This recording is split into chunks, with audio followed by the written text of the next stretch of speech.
what up, y'all? It's Young Rick. Welcome back to Westside Level, and we are here at the final stage of the series. So this is going to be mastering beats. And to be honest, there's no such thing as mastering beats. Why do I say there's no such thing as mastering beats? Because you have to understand that we as producers are mix engineers.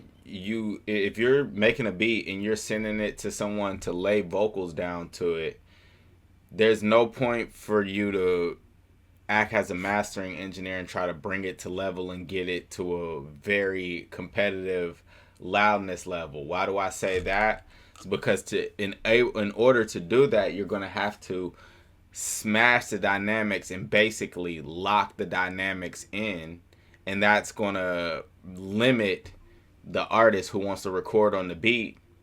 And then two, there's no point to do that because the artist isn't going to you're not going to publish the beat and just put it out to the public. What's going to happen is you're going to send that beat to an artist, or they're going to download it off your website. Then they're going to put it in their session, turn the beat down, and they're basically just rapping on a less dynamic beat. Understand that you're a mix engineer and and when you're making a beat, you're basically sending a mix off to get mastered. That's the way I look at it. So you're just sending a mix off to get mastered. All you're trying to do is just send off a good mix.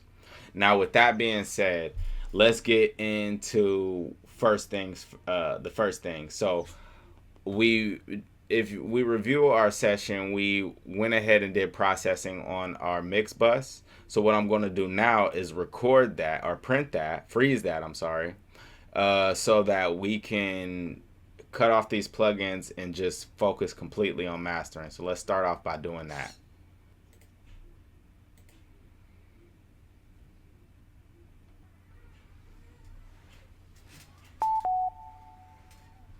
Alright, so now that we got our beat frozen, I'm going to go ahead and mute everything in the session other than our mastered track. And just to get make sure that we know it's the mastered one, I'm going to go ahead and give it just a slightly different color.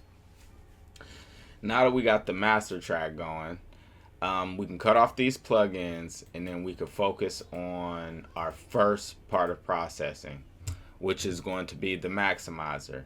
Now, as I said in the beginning, we're not going to use this to bring our tracks to our beats to a competitive level. What we're going to use this to is just to bring it to its highest level before it starts to limit. That's all we're trying to do right here. So I'm not even trying to get more than 1 dB of limiting going on right here. So at the bottom of this maximizer, it gives us 5 options to pick from and there's a word that describes what each of them do. One is transparent, the other is loud, the other is punchy, the other one makes your mix more wide, and the other one tames the S's on your mix. So we're gonna, after we limit it and just gets about 1 dB of limiting, we're gonna go ahead and pick a style of limiting that we want, and then we're gonna move on from there. So let's go ahead and do that.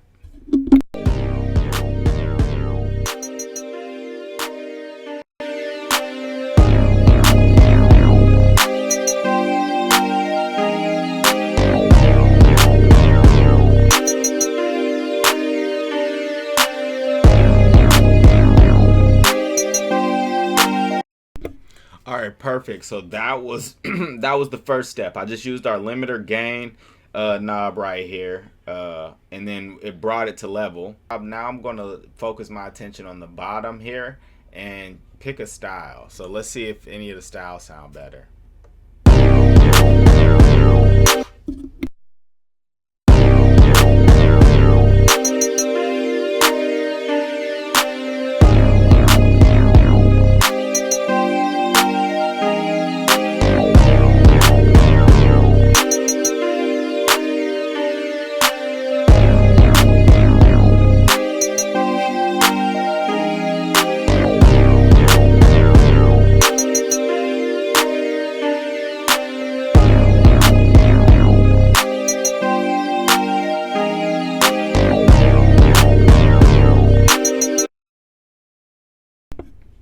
All right, so I'm gonna go ahead and end up picking the loud style just because I like how it brought up all of the instrumentation in our mix, and it also gave a little bit of weight to our kick drum. So the last thing I'm gonna go ahead and do with this limiter is focus my attention on this upper right corner. I'm sorry, this is a maximizer, not a limiter. But I mean they're pretty much the same. But the thing I'm gonna do is go ahead and create a ceiling. And what a ceiling is gonna do is make sure that this mix, no matter what, it doesn't pass zero, and it goes, and it gives us options of numbers to pick. I could have it -1 below zero, -0.3 below zero, or -0.1 below zero. So I'm gonna go ahead and pick the -0.3, and then we're done with this limiter.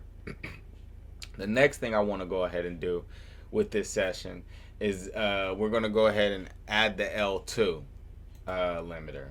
And what the L2 limiter is going to give us is it's going to give us just a little bit more of a push, but it's also going to give us some dither, and that's going to help us when we're converting this from the 30-bit file or the 24-bit file it is right now to an actual MP3. It's going to help with distortion and everything to tame that. So that's what dither does. Let me go ahead and pull that up real quick. So I'm gonna just go ahead and do preset pensado boost because it just puts the ceiling at 0.2 below zero, and then it just gives us a 0.5 boost. I'm going to change the shaping to ultra, and then I'm going to also leave the dither to where it is, and we're going to hear how that sounds. So this is before our L2 limiter.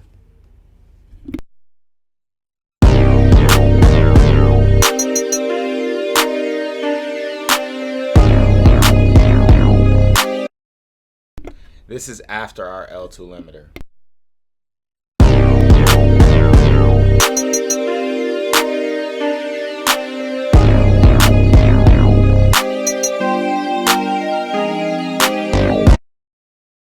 So as you can see, it just gave it a little bit more of a push.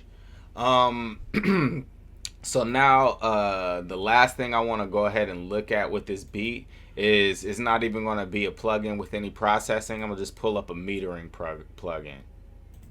Alright, so the last thing I'm going to want to go ahead and do is look at our metering and then just see the level at where our beat is sitting at. So let's go ahead and do that.